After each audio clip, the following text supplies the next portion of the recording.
Ito ang GMA Regional TV News. Mainit na balita mula sa Luzon, hatid ng GMA Regional TV. Patay ang mag-iina kasunod ng sunog sa loob ng kanilang bahay sa Santa Maria, Bulacan. Chris, ano ang pinagmula ng apoy?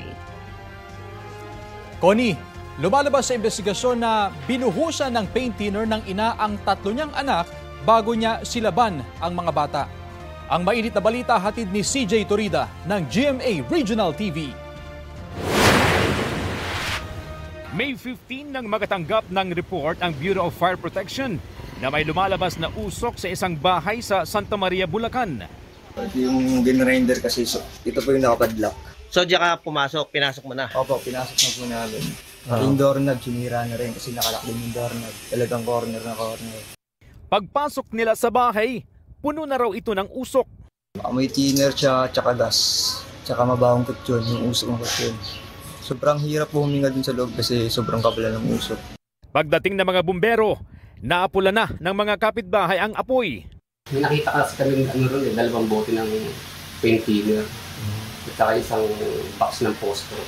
Dead on the spot ang pinakabatang lalaki na 1 taong gulang.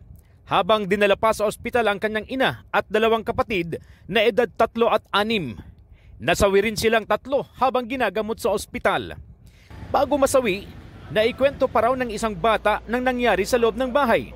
Nakapagsabi po siya doon sa mga naghatid po sa kanya na yung kinuwento na yung mother daw po nila ay binuhusan po sila ng thinner at sinilaban.